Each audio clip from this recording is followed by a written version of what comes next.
আসসালামু আলাইকুম। আমি মোহাম্মদ রহমান ভালোবাসা বাংলাদেশ থেকে বলছি। আজকে ঘুমের থেকে উঠে গোলাম মাওলা রনির একটা ভিডিও দেখলাম। গোলাম মাওলা রনি ভিডিওতে বলছেন যে দেশ চালানো এত সহজ না, এটা তোমাদের কাজ না, আমরা আসছি।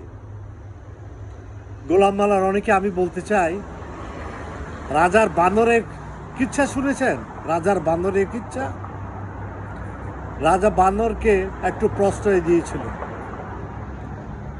তারপর ঠিক তোমাদেরকে এইভাবে প্রশ্রয় দেওয়া হচ্ছে। গোলাম মাওলা রনি, শুধু অপেক্ষা করো, কিছুদিন পরে তোমাদের চাবুক মেরে তোমাদের পাছার চামড়া যখন তুলে ফেলবো, তখন তোমরা বুঝতে পারবে কত ধানে কত চাল।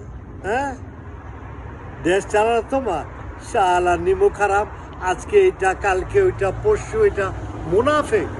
তুমি তো বলছো হাসিনার বহুরূপী, তো তোমার মুখে কি আজকে জামাতে ইসলাম, কালকে বিএনপি, পরশু এর আগে ছিল আওয়ামী লীগ? বেত্তমিজ বেশরম। এই জন্যই তো তোমাকে ইলিয়াস হোসেন ধুয়ে দিয়েছে। লজ্জা থাকা উচিত। যে স্বাধীনতা পেয়েছো, আজকে যেভাবে কথা বলতে পারছো, পারতা আওয়ামী লীগের সময়, তোমার বাবার সময় সালমান এফ রহমান তো তোমাকে জেলে নিয়ে তোমার পুটকির চামড়া তুলে ফেলেছিল।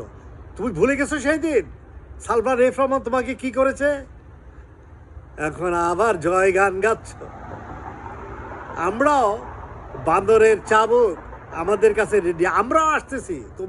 তুমি মনে করো না বাংলাদেশে, আমরা যারা বিদেশে আছি, অস্ট্রেলিয়া, আমেরিকা, লন্ডন, আমরাও আসতেছি দেশে। দেশের আমাদেরও শেয়ার আছে, আমরা স্টেক হোল্ডার দেশে, আমরা দেশের জন্য বহু করেছি। নাহলে তোমাদের আজকে এই যে গার্মেন্ট ইন্ডাস্ট্রি, এইসব টাকা পয়সা চুরি করতে পারতাম না, আমরা যদি বিলিয়ন্স ডলার বিদেশ থেকে না পাঠাতাম। তো সাবধান হয়ে যাও। মনে আছে রাশিয়ার কথা? ইয়েলস্টিন যখন রাশিয়াতে পাওয়ারে আসছিল, তখন রাশিয়াতে মানুষ সামান্য স্বাধীনতা পায় বেশি লাফালাফি শুরু করছিল। তারপর পুটিন আইসা ডান্ডা মাইরা ঠান্ডা করে দিছে।